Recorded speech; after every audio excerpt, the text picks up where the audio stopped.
Bom dia, Rovai, bom dia, Dri, bom dia a todos que nos acompanham. Que dia, Valério, que feriado.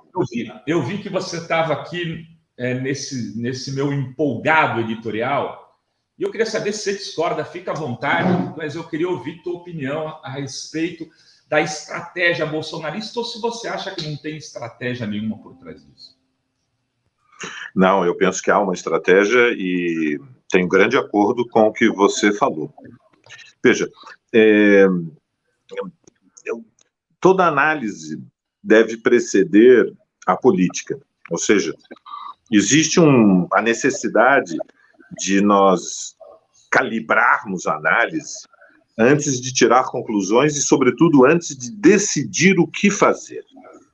Então, nós temos um acontecimento de grande importância. O presidente da República decidiu utilizar do indulto para garantir a proteção de um dos líderes da corrente neofascista. Ou seja, existe uma extrema-direita no Brasil, mas dentro dela há várias alas. A ala neofascista, a qual o próprio Bolsonaro tem filiação, ela vem se construindo, ela responde por algo em torno a 10 a 15% da população, ela arrasta mais 10 ou 15% da população, ela expressa os interesses de uma fração da classe dominante, que está dividida, os capitalistas brasileiros estão divididos entre Bolsonaro e a terceira via, mas ela também tem grande influência e implantação na camada mais reacionária das classes médias e consegue arrastar um setor do que nós podemos chamar as classes populares no Brasil. Ou seja, há uma corrente de extrema-direita liderada por uma tendência neofascista que tem peso de massas. Logo, a decisão do indulto é uma decisão política.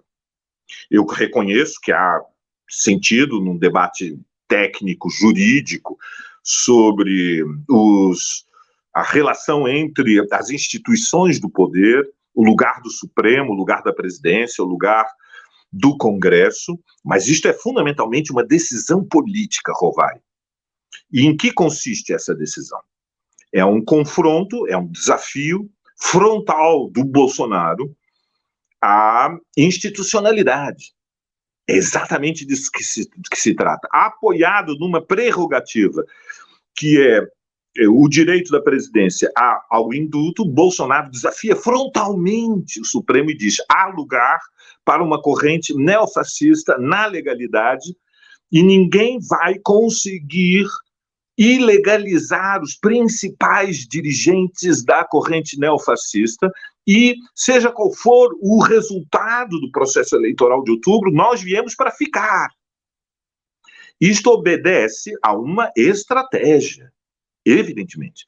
Essa estratégia repousa numa aposta do alinhamento incondicional com os Estados Unidos, repousa num projeto, a ideia de que o crescimento da economia brasileira depende essencialmente de investimento estrangeiro e, para isso, é necessário tirar do caminho todos os obstáculos, que são fundamentalmente a Constituição de 88 e os direitos que nela estão consignados.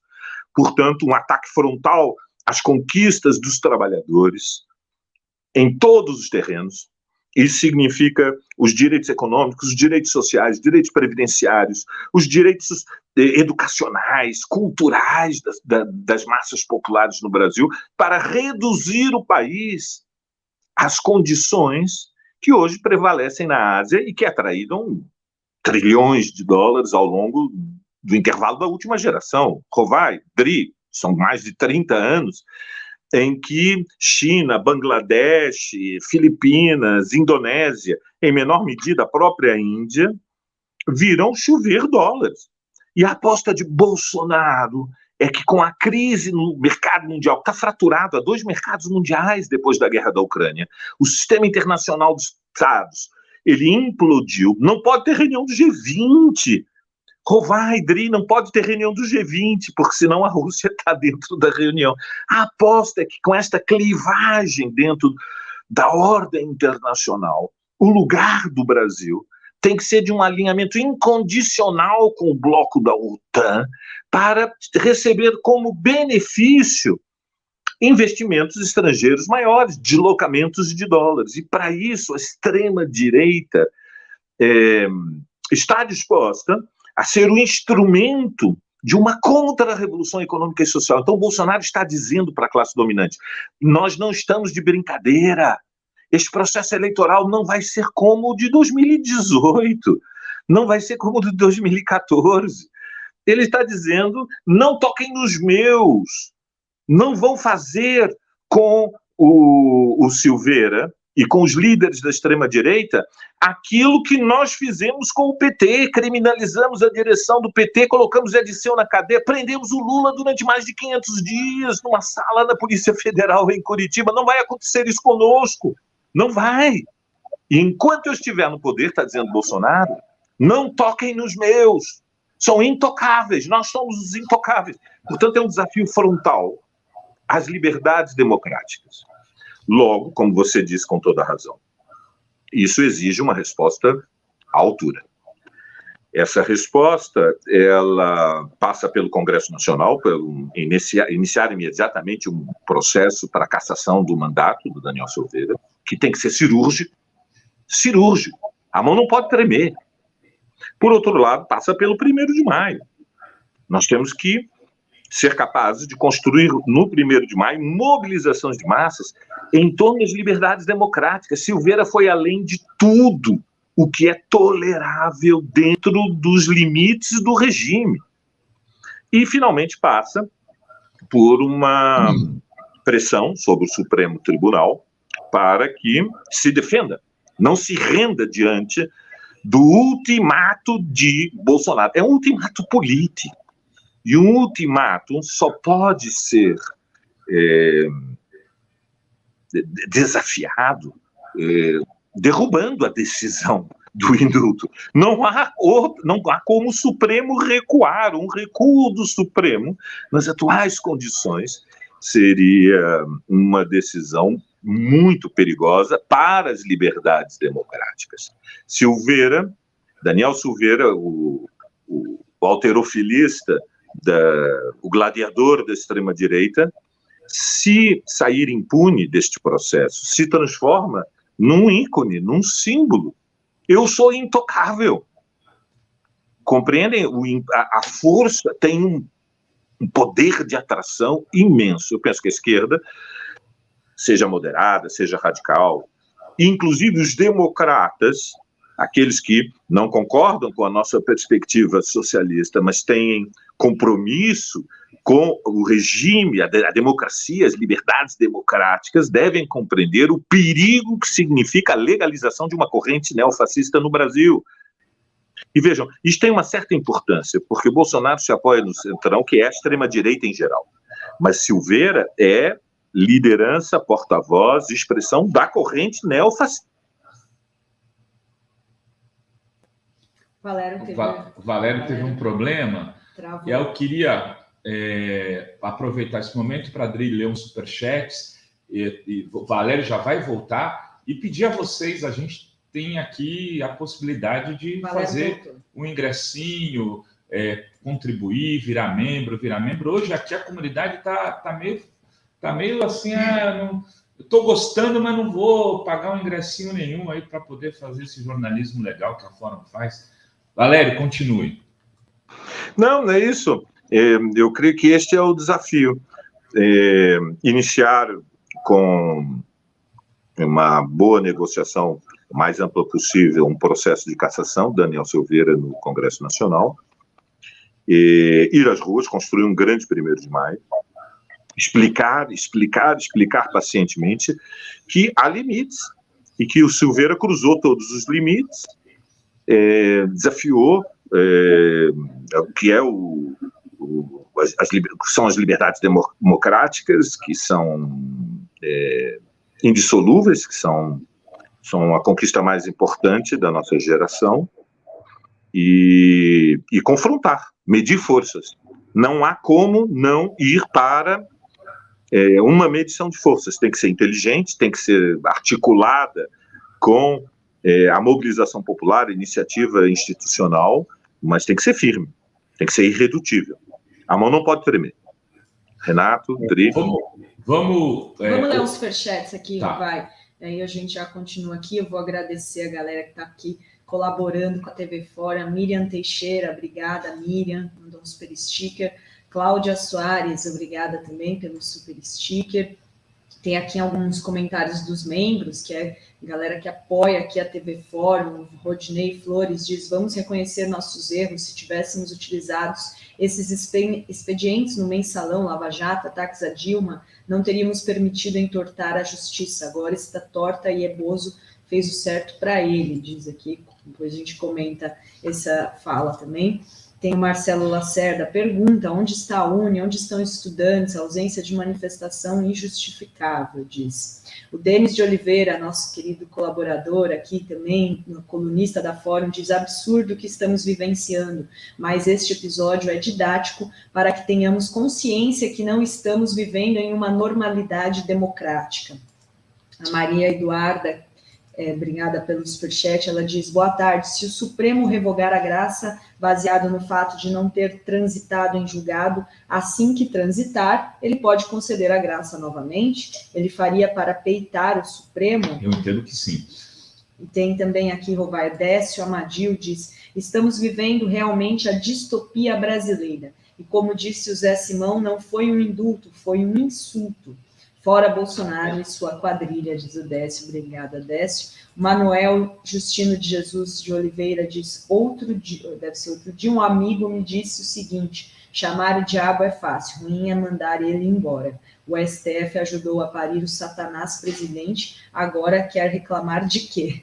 Soltar o gênio da garrafa é fácil, colocar ele de novo também é bem difícil. Ainda mais quando é gênio do mal, né? Exatamente. O Rogério de Andrade, nosso membro aqui, elogia análise do Valério. E o Vinícius Teobaldo diz: Valério, quais forças da burguesia estão apoiando esta ação do Bolsonaro? Eu queria, antes do Valério responder as perguntas, pedir ao Guilherme, ou a você, não sei quem está na operação, para colocar o áudio do Marco Aurélio Carvalho, coordenador do Prerrogativas, nosso amigo, que sempre está aqui conosco fazendo análises, porque ele faz uma análise, a meu ver, perspicaz acerca da decisão do... O risco é a gente entrar na estratégia do Bolsonaro, viu? Precisamos ficar em estado permanente de alerta.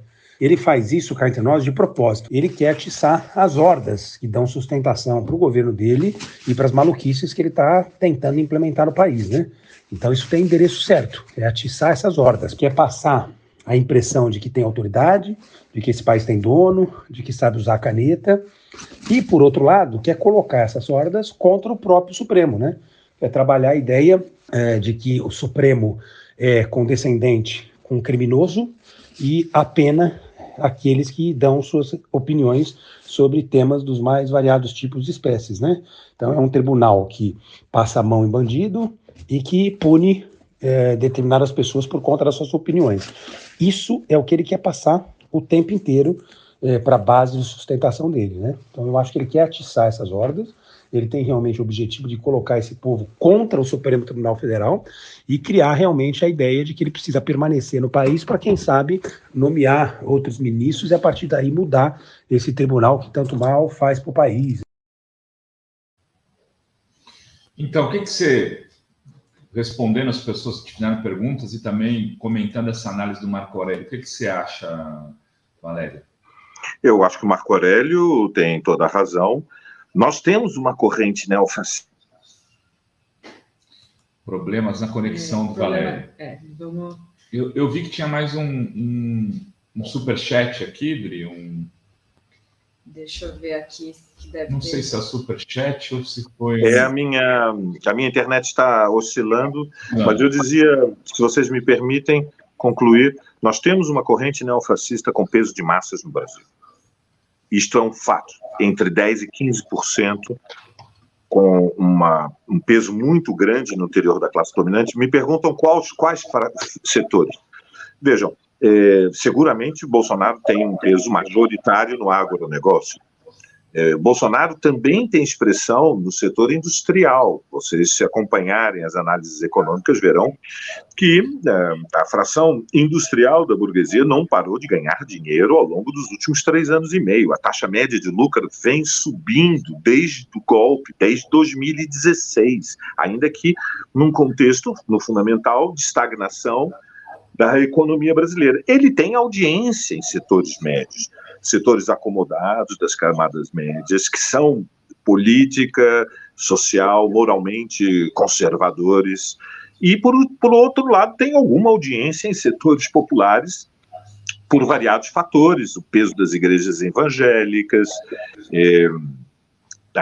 os rancores, fraturas que às vezes se expressam no interior da classe trabalhadora em função do que foi a experiência dos 13 anos do governos do PT. Portanto, a força da corrente neofascista, ela é grande o bastante para que ela assuma a direção de toda a extrema-direita e espremeu aquilo que seria a expressão política da terceira via, a quase invisibilidade. Os partidos históricos da representação política da classe dominante são hoje forças minoritárias do ponto de vista político, eleitoral.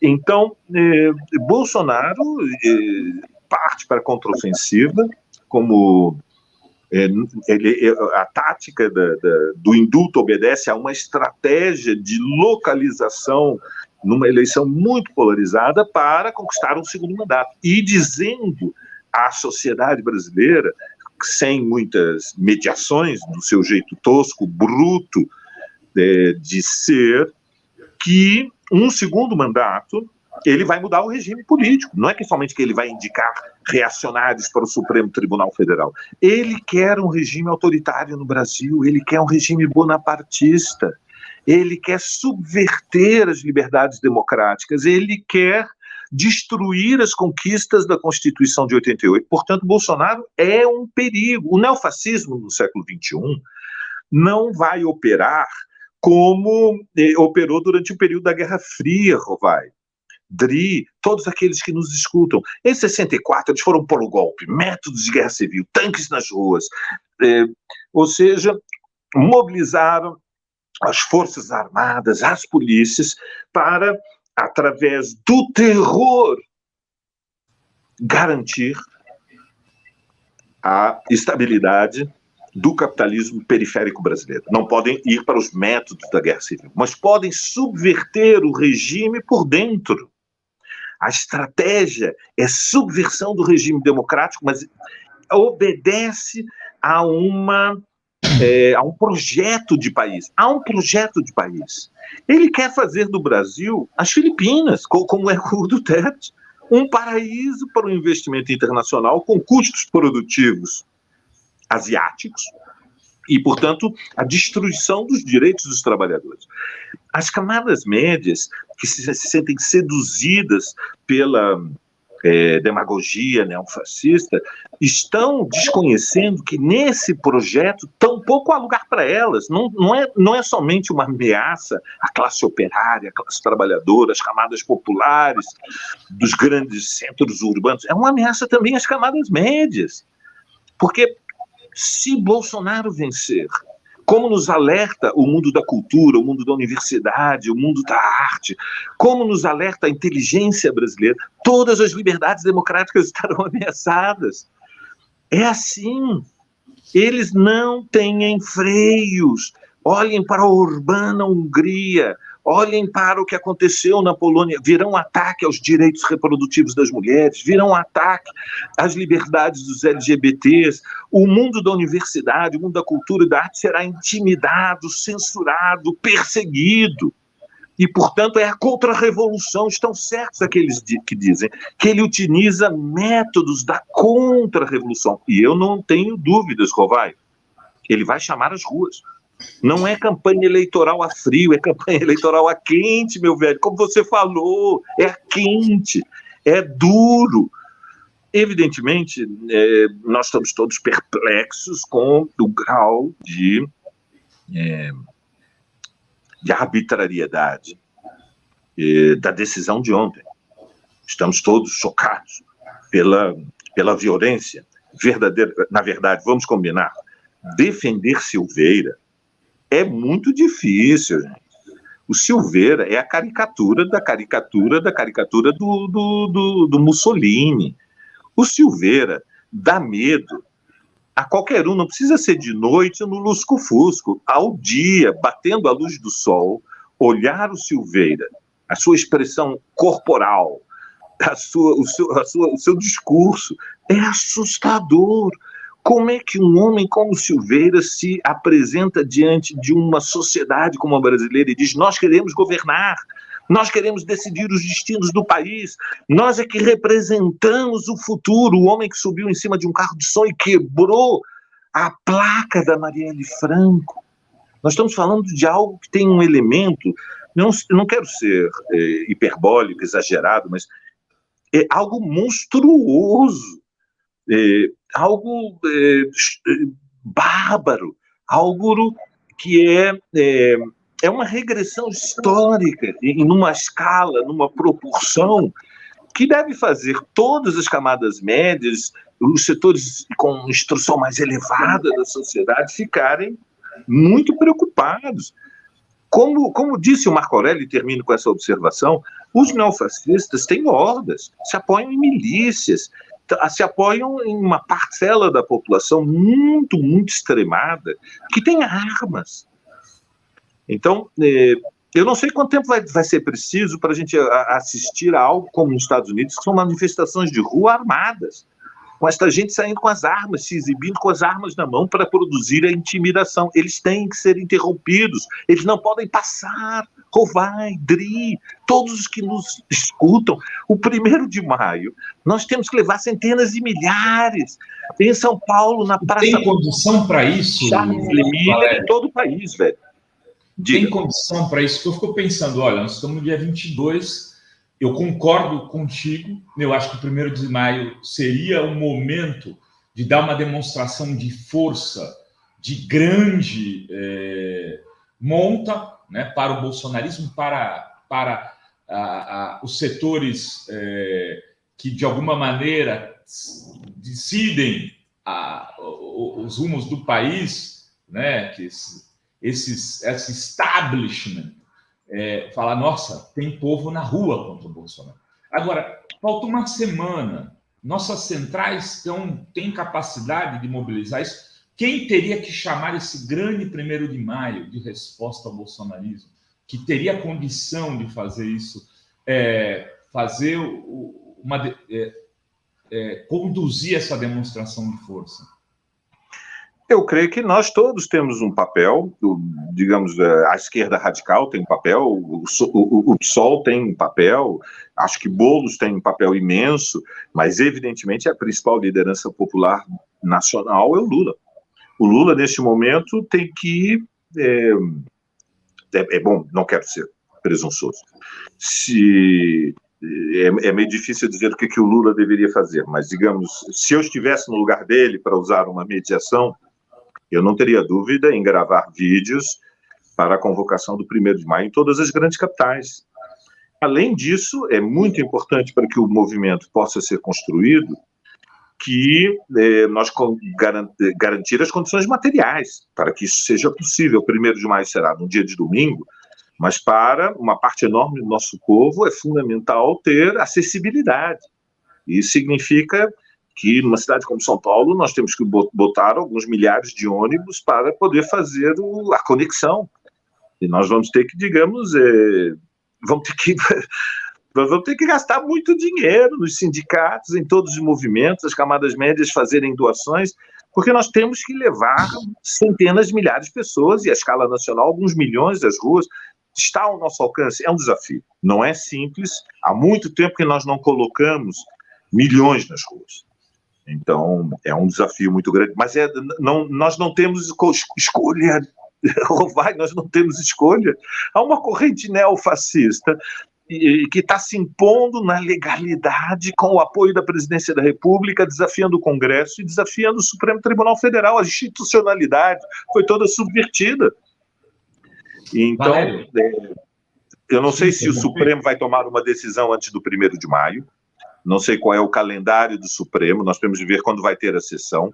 É diferente se há uma sessão e é anulado o indulto do Silveira antes do domingo da semana que vem, antes do 1º de maio, mas o nosso desafio é, nesse momento, músculos e nervos, né? Coração quente e sangue frio e firmeza, porque se nós colocamos a nossa base social em movimento, aí as coisas mudam. Porque o medo tem que mudar de lado. Neste momento, vamos dizer as coisas como são. Valério travou? De novo, aproveito então para você ler os comentários e colocar o áudio do jurista Lênin Streck. Segura aí, não saia, né? Não nos deixe só, como diria o ex-presidente, e vamos... Deixa só ler aqui alguns Adri vai ler os comentários, Valério? A gente vai chamar o áudio do Lênin Streck para a gente também poder comentar. O Rogério de Andrade Córdova, o que está em jogo é o alinhamento dos BRICS. Ele diz, o Henrique César, todos devendo fazer vídeos, gravar stories, etc., denunciando a tentativa de Bolsonaro em derrubar a democracia. É tempo de luta. Todo mundo precisa se engajar nas redes sociais também. O Rodney Flores diz, é bem isso agora, o gênio do mal tem força e o STF e demais instituições que ajudem, dando maior esforço para conter esses animais. Ou pretendem que o povo esfomeado faça o quê? O José Alves de Souza colabora aqui com o super sticker. O Carlos Alberto Veloso Lopes diz, minhas fontes militares é que aconselharam Bolsonaro a esperar o trânsito em julgado, mas Daniel ameaçou fazer live dizendo que foi ele quem mandou fazer os ataques ao STF e o Congresso Nacional. Ele, o Bolsonaro, né, segundo. Uma informação, até o Carlos Alberto aí, se ele tiver mais informações... Estamos aqui para recebê-las, renato.rovai@gmail.com. Tereza Domingos, muito obrigada pelo super sticker. Geraldo Caçapava diz, grande Marco Aurélio, futuro ministro do Supremo. Abraço a todos da Fórum. Olha só, já está na campanha de ministro do Supremo. O Henrique César, todos devemos fazer vídeos. Esse já foi, desculpa.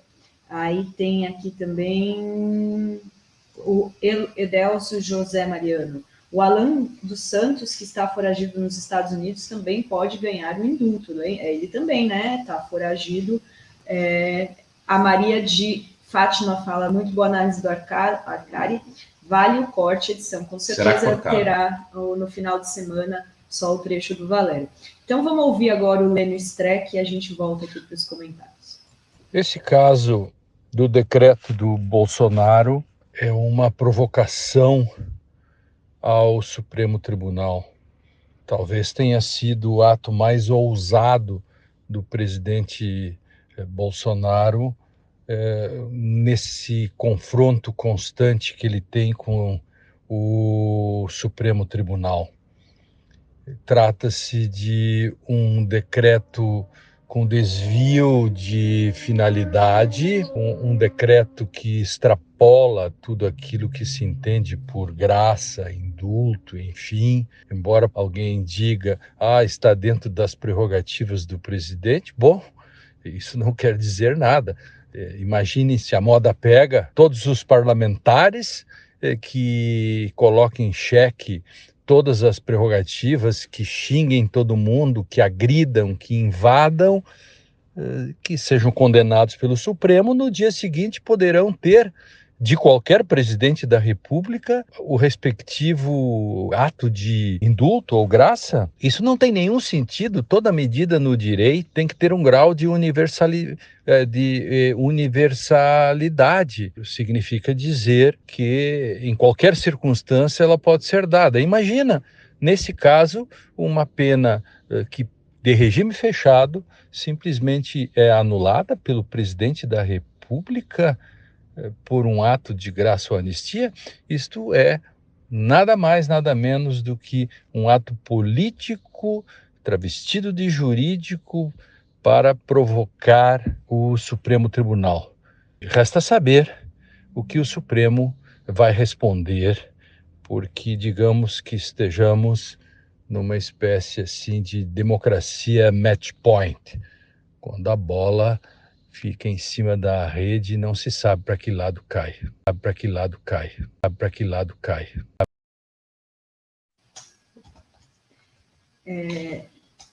Rovai. Olha, temos aí, quer dizer, mais um importante jurista, né? Colocando como um ato político, né, Valéria? Ou seja, então, se é um ato político, é no campo da política que ele precisa ser derrotado também, né?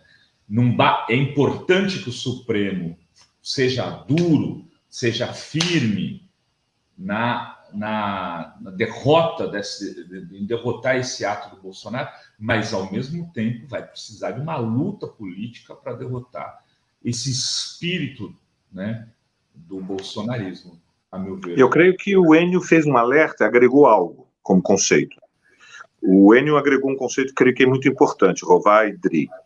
Ele disse é uma provocação, e historicamente tem esse conceito, eu agregaria uma provocação de tipo bonapartista. O que significa isso? Abuso de poder.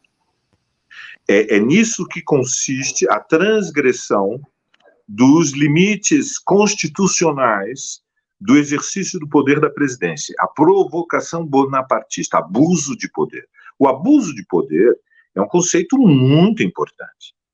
Porque, observe, num regime democrático, liberal, eleitoral, deve prevalecer o respeito institucional da separação dos poderes. Portanto, não cabe à presidência da República decidir se os atos de um deputado respeitaram ou não os limites constitucionais. O Supremo interpretou que superaram o exercício das liberdades democráticas. Porque a ação política do Silveira, ela estava orientada pela anulação do Supremo Tribunal Federal, portanto, a defesa de um regime ditatorial, a defesa todo o poder à presidência, todo o poder a Bolsonaro, todo o poder ao Bonaparte. O bonapartismo é um regime político antagônico e incompatível com a democracia. O bonapartismo é um regime no qual o Estado se levanta acima das classes e, para preservar a ordem, suprime as liberdades democráticas, naturalmente do povo, das classes populares, das camadas médias, mas também da classe dominante, ou seja, a burguesia no regime bonapartista, ela hipoteca o seu direito de exercer pressão sobre o poder. E a ambição de Bolsonaro e do seu partido está em construção, o partido neofascista, é essa máxima concentração de poderes, o abuso do poder. É um ato incompatível com o regime democrático. Portanto, não pode ser somente a esquerda a se revoltar contra a anistia a Daniel Silveira. Estamos muito mal, mas os próximos dias terão grande importância para nós vermos quem é quem. Quer dizer, que o Rodrigo Pacheco, presidente do Senado, se ajoelhe diante do abuso do poder do Bolsonaro é uma sinalização de que o Centrão, enquanto bloco político que incuba a corrente neofascista, aceitou a direção da corrente neofascista, porque para sobreviver se coloca sob a direção dos neofascistas. O Centrão não é um bloco fascista, é um bloco de extrema-direita. Mas alguém tem que dirigir o bloco. Então, o sentido da declaração do Rodrigo Pacheco é que o Centrão se ajoelhou e aceita a direção do bloco neofascista. Rovai, Dri, veja a gravidade da situação. É o presidente do Senado. Portanto, todos os democratas liberais, que são defensores da ordem capitalista, deveriam estar chocados. Depois de 3 anos e meio, depois de uma pandemia de quase 700 mil mortos, depois da estagnação da economia brasileira, depois da tragédia humanitária, daquilo que podemos chamar quase um trauma histórico que o Brasil viveu, se calarem diante do abuso de poder de Bolsonaro, estão cometendo uma traição histórica aos seus próprios compromissos, a si mesmos. E não se enganem, a sanha de Bolsonaro é dirigida contra o MST, contra o MTST, contra os sindicatos, contra os trabalhadores, contra o movimento feminista, contra o movimento LGBT, contra os indígenas, contra o movimento ambiental, mas ele não vai poupar os liberais na sua sanha de subverter o regime democrático. E, portanto, a reação que é necessária de todas as instituições, dentro do Congresso Nacional, o próprio Supremo, mas, sobretudo, da expressão, a representação das classes sociais, no caso dos trabalhadores, do 1º de maio, a mão não pode tremer, agora é hora de responder à altura, porque não tenhamos dúvida, ninguém vai parar o Bolsonaro se ele sair impune. Se ele sair impune, é inimaginável o que nós vamos viver nos próximos meses. Portanto, como diziam os franceses no século XIX, a República está em perigo. A República está em perigo. É uma situação extrema e diante da qual não pode haver hesitação. Como vai? Eu já estou pondo aqui, ó, República está em perigo. Já tem manchete. Valério Arcari, vamos... já vai ter matéria. Jogar a matéria no site, porque aqui a gente faz, quem sabe faz ao vivo, Valério. A gente não sabe, mas a gente tenta. Deixa eu te falar uma coisa, Andrei. Não, as liberdades estão em perigo, é disso que se trata. Todas as liberdades estão em perigo, o regime está em perigo, é disso que se trata. São fascistas. Deixa eu ler aqui, ó, agradecer a Mônica Caparelli, obrigada pelo super sticker. Tem também a Fernanda DS, nossa membra, dizendo que merece uma manchete do Lênio, que é a democracia match point, também bom também. Eva de Cássia, já estava tudo acordado? Ao que parece, sim, teve sinal verde das Forças Armadas, Pacheco, Centrão, e também no mesmo dia do julgamento, da condenação do Supremo, o Arthur Lira entrou com um pedido no STF para que o Congresso dê a palavra final sobre cassação de parlamentares. Então, no mesmo dia, enquanto estava tendo a condenação. Tem aqui a Nina Puglia dizendo: ele quer transformar o Brasil em Rio das Pedras. Tem também aqui a Yara Vidal: o Brasil virou o polishop da desgraça desde 2016. Não é só isso, tem mais isso e isso também. E aí eu vou aproveitar para divulgar que a Yara Vidal vai aqui apresentar uma live no domingo, às 14h, sobre a indústria da moda. Olha só, é um evento Fashion Revolution, que traz aí o debate sobre as condições precárias da indústria da moda, a sustentabilidade. Então, domingo, 24 de abril, às 14h, aqui na TV Fórum, é o lançamento da Agenda Legislativa da Moda Ética do Fashion Revolution, que é um movimento global que discute a precariedade dos trabalhadores, das pessoas que produzem as roupas aí que todos nós vestimos, dos setores onde os trabalhadores são mais precarizados e tem aí maiores denúncias de condições análogas até a escravidão. Então, um debate bem importante, domingo, às 14h. Tem aqui também o José de Souza Silva: os militares ficaram eufóricos com o decreto de indulto do Bolsonaro. Acho que acendeu a luz amarela, diz aqui o José de Souza Silva. E eu queria trazer aqui para a gente a análise do Dataforum de hoje, que é o jornalismo de dados, comandado, como o Vai falou, pelo Edgar Pitino e Antônio Arles, que faz aí uma análise do volume de postagens públicas do Twitter que fazem referência aos presidenciáveis. E olha só, no gráfico de hoje, a gente tem aí um volume de 48% dos bolsonaristas, que fizeram aí de 780 mil postagens analisadas, 779, né? Eles colocaram aí 48% foram de bolsonaristas, 40% de lulistas, 4% de civistas, 3% de lavajatistas e tucanos que se agruparam aí no mesmo grupo. Então, você vê como os bolsonaristas tiveram aí um maior volume de postagens nas redes, motivados aí pelo decreto do Bolsonaro e elogiando o indulto ao Daniel Silveira. Vai.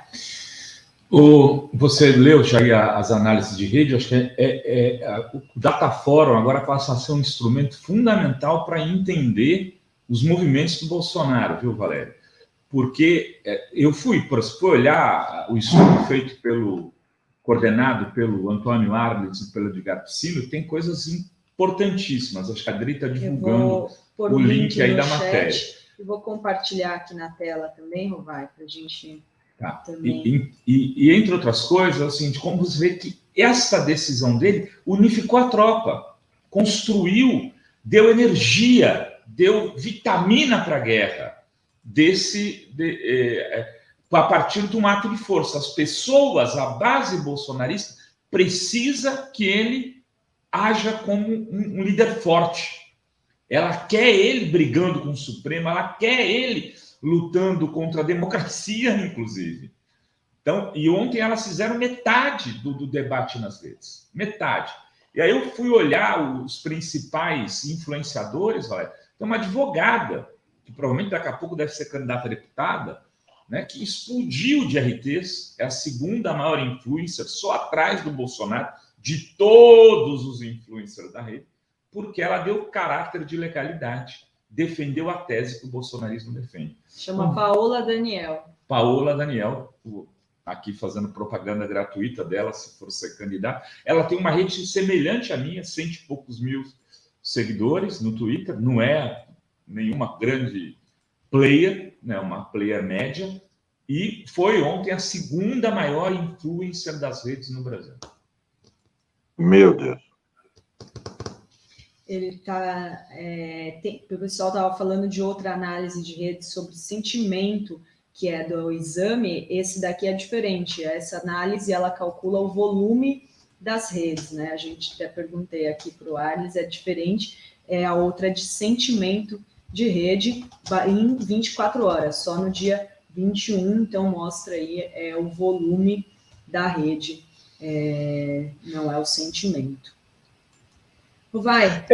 A ideia do abuso de poder tem apelo na base social, que nós sabemos é entre 10% e 15% da população. Nós temos que manter o sentido das proporções. Ou seja, há uma maioria social hoje em oposição ao Bolsonaro, mas está tudo em disputa. São 10% ou 15%, mas eles disputam arrastar mais 15%. E o apelo é que é necessário um governo concentre poderes e tome medidas duras, radicais. Há uma expectativa de radicalismo contra o movimento indígena, que quer defender as suas reservas, quer expulsar os garimpeiros de Roraima, da invasão das terras do Yanomami, querem o isolamento do movimento de mulheres, a luta pelo aborto livre e gratuito, querem anular, desqualificar, desmoralizar a luta do movimento LGBTI, estão alinhados com a ideia de que é fundamental aproveitar economicamente a Amazônia e não há nenhum problema em ampliar as fronteiras das plantations, né, das fazendas de gado e de grãos, e que, por outro lado, estão convencidas que só um governo forte pode permitir o vale-tudo no mundo dos negócios. E, fundamentalmente, o que o regime democrático, as liberdades democráticas construídas a partir de 88 estabelecem é que há direitos que são inegociáveis, que são irreconciliáveis. Ou seja, que é legítimo o direito ao trabalho, é legítimo o direito ao salário digno, é legítimo a liberdade de ensino, é necessário educação pública, é necessário saúde pública, tem que haver limites para o abuso da violência policial. Há uma maioria negra, afrodescendente, de pretos, de pardos, que tem que ter reconhecidos finalmente os seus direitos. Então há uma fúria reacionária que reage às conquistas das últimas décadas, que são precárias, que são poucas, mas que foram obtidas com muita luta. portanto, a exaltação na rede bolsonarista sinaliza que há uma fúria, há uma ira, há realmente se me permitem a expressão, uma exasperação louca, né, endemoniada, que encontra sustentação nas iniciativas do Bolsonaro, como líder Bonaparte, que não tem medo de exercer o poder e que está disposto a arriscar tudo, né? É nisso que consiste o indulto de Silveira. Bolsonaro fez uma manobra de altíssimo risco, vamos dizer as coisas como são,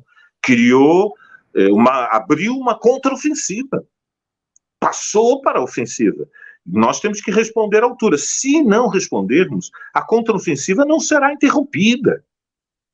E apostar que nós recuamos e esperamos as eleições e que ele vai respeitar este processo é de uma ingenuidade, porque, veja, independente do resultado das eleições, que hoje é incerto,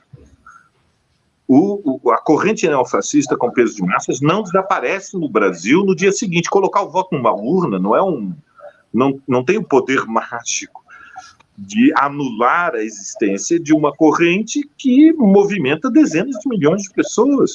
Vai ter representação política imensa no Congresso Nacional e, portanto, nós estamos numa etapa realmente perigosa da luta política no Brasil. Não à toa ocorreu o golpe em 2016, não à toa Bolsonaro chegou ao poder através de eleições, e portanto, esta passagem não é indolor. Rovai-Dri, a questão fundamental é acabar com o sonambulismo da esquerda. A esquerda tem que sair do sonambulismo, tem que voltar a retesar músculos, e nós precisamos de uma esquerda que não tenha medo de morder os dentes, de mostrar os dentes. Não sei se dá uma boa manchete, mas a esquerda tem que mostrar os seus dentes agora. Nós temos dentes, sabemos morder, e se for preciso, tem que morder na jugular. Essa já é muito forte para a revista Fora, o morder na jugular.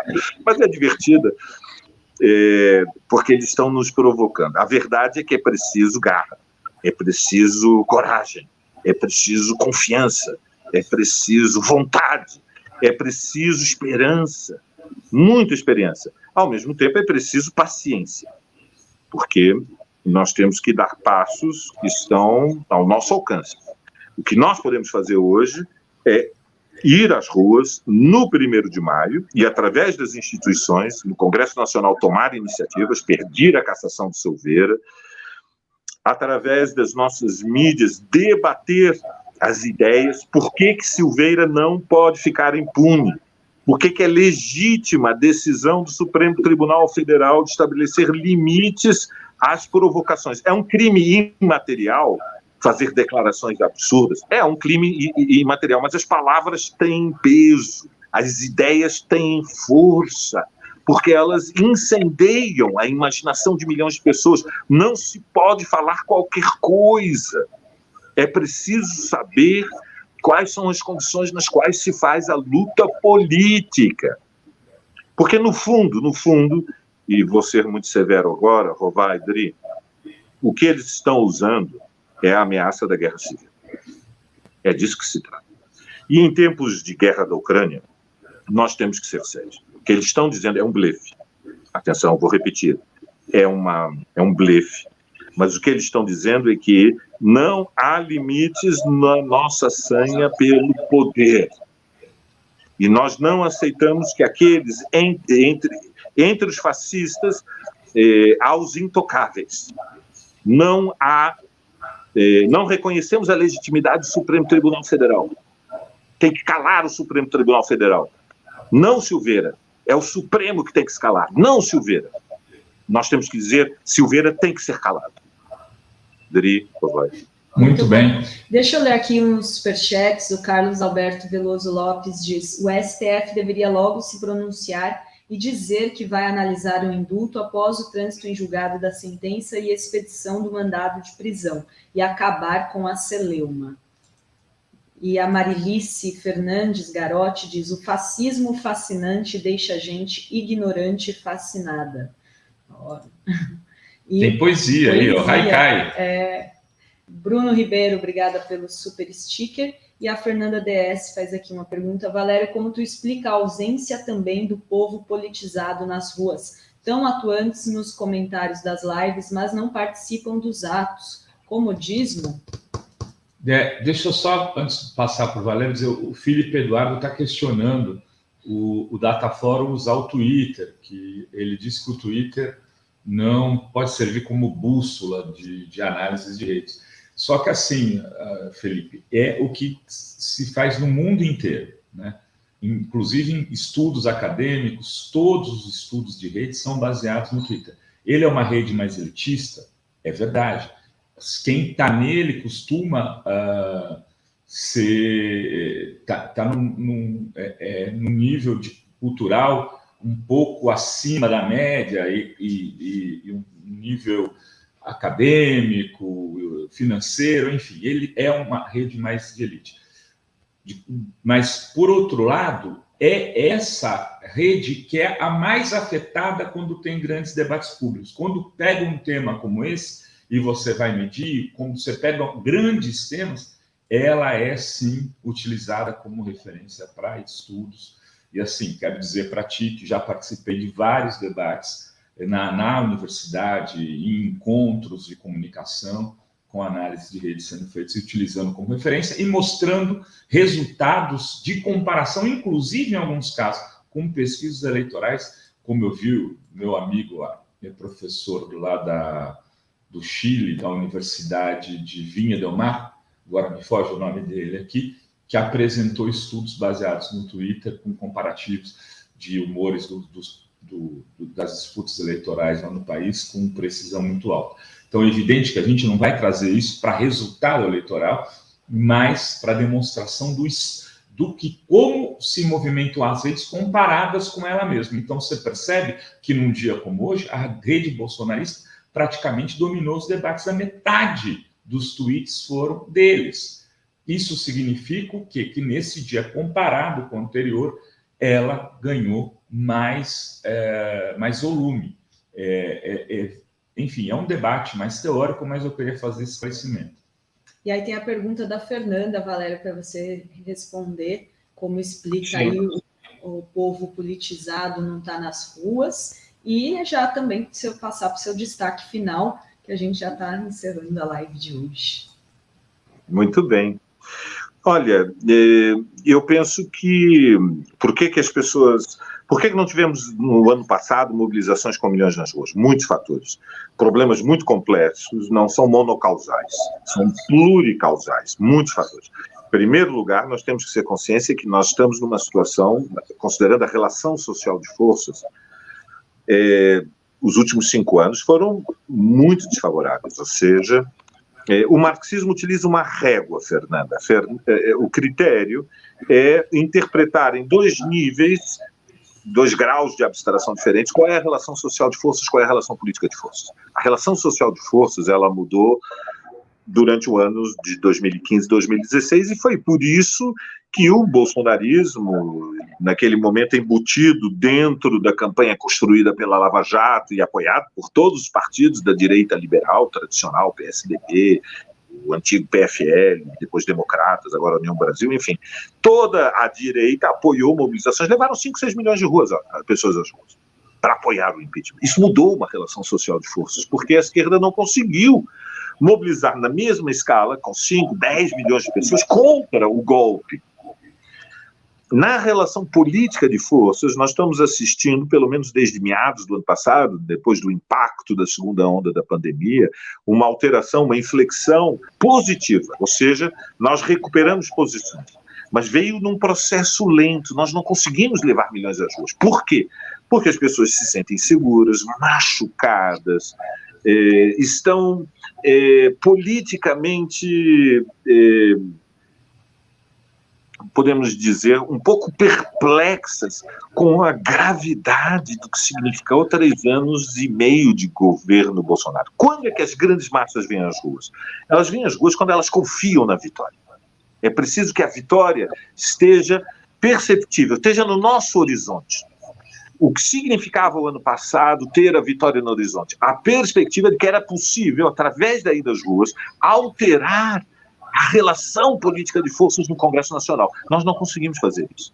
Ou seja, o Bolsonaro consolidou, concentrou uma maioria que estabelecia uma muralha de proteção, bloqueava a possibilidade do impeachment. E as pessoas vão às ruas quando a vitória é possível. O que se trata agora é de nos apoiarmos nesta nova conjuntura que se abriu, em que há uma maioria social contra Bolsonaro. Há uma candidatura que é a de Lula, que, apesar de Alckmin, unifica a imensa maioria da esquerda brasileira. Há setores da esquerda radical que vão apresentar candidaturas próprias, e é legítimo que o façam, mas a ampla maioria, o pessoal deve confirmar no sábado da semana que vem, dia 30 de abril, o apoio a Lula, apesar de Alckmin. No dia 30 à noite devemos fazer uma sessão pública com a direção do PT e com o Lula, talvez na Casa de Portugal, que seria divertido, porque me daria lugar de fala, por ser o PSOL e por ser a Casa de Portugal. Eu não sou português, mas sou um cidadão honorário, se quisermos. E temos o 1º de maio. E, portanto, é o momento de nós aproveitarmos que há mais confiança, e ao mesmo tempo que há confiança agora, há mais repúdio, há mais revolta. A decisão de ontem é uma provocação bonapartista. Isto vai produzir reações do nosso lado. E, portanto, testar de novo, confiar que temos a capacidade de colocar em movimento a esperança, que é disso que se trata. A esperança de que é possível mudar o Brasil, de que é possível garantir empregos, que é possível recuperar o valor dos salários diante da inflação, que é possível defender a Amazônica, garantir os direitos indígenas, respeitar as reivindicações do movimento LGBT, valorizar. De novo, nosso querido Valério. Deu uma falha na conexão, bem quando ele estava finalizando, né? Vamos ver se destrava aqui. Enquanto isso, eu vou agradecer mais 2 superchats que chegaram, da Eva de Cássio. É isso, rua, o STF precisa do povo na rua. E a Sandra Nunes, que diz que só usa o Twitter, porém leva punição, semana sim, semana não. Hoje estou com punição, Palhoça, ela é de Palhoça, Santa Catarina. Valério, para concluir e me despedir de vocês todos, Lula tem uma enorme responsabilidade, Rovai. Dri, nesse momento, Lula é fundamental. Lula não pode vacilar. Não é momento, Lula, de paz e amor. Agora é hora de pintar o rosto para a luta. Lula, nós temos que convocar o 1º de maio, velho. Agora chegou a hora da gente responder. Bolsonaro desafiou o Supremo para garantir direitos a um fascista enlouquecido, um Mussolini Macunaíma. É a hora de responder à direção do PT, Lula, as centrais sindicais, movimentos sem terra, todos os movimentos populares. O meu amigo e camarada de luta, Guilherme Boulos, agora é a hora de nós respondermos à altura ao desafio que a história nos colocou. As ruas não passarão. 1º de maio, levantar a bandeira vermelha da esquerda brasileira. Nós não vamos cair sem honra, nós vamos lutar pela vitória. É possível vencer, ousar lutar, ousar vencer. Esse é o desafio da hora. Muito bom. Muito bem. E chegaram mais 2 aqui, a Sandra Nunes dizendo que foi punida no Twitter por chamar a Janaína de vaca louca. Só falei a verdade. Lula, ela diz, e o Carlos Alberto diz que a quinta coluna que criticou o PT por defender a eleição de Baleia Rossi vão fazer meia-culpa aos eleitores ou vão fazer cara de paisagem. Não é só lascar o PT, tá aí o comentário do Carlos Alberto. Obrigada por vocês todos que estiveram aqui conosco, que mandaram superchats. Dá tempo ainda de ficar membra aqui da TV Fórum.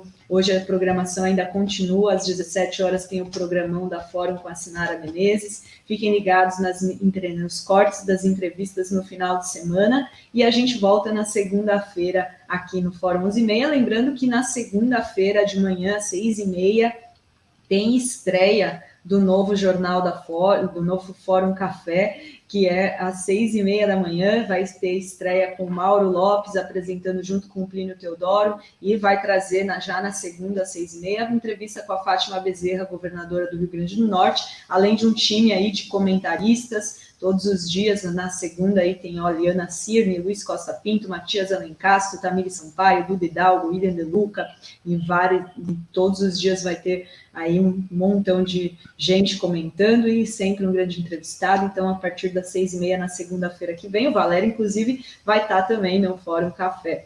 E a gente vai, então, se despedindo. Um excelente final de semana para todos, todas, todes. Obrigada mais uma vez, Valério. Sextou! Valeu, Valério. Um abraço, parabéns ao Fórum. Estaremos em São Paulo e vamos fazer aquele encontro presencial que a gente está se devendo há muito tempo. Com o Mauro, que agora está na Fórum. Grande Mauro Lopes. O Mauro que está chegando aqui. Valeu. Beijo, gente. Aquele abraço. Aquele abraço.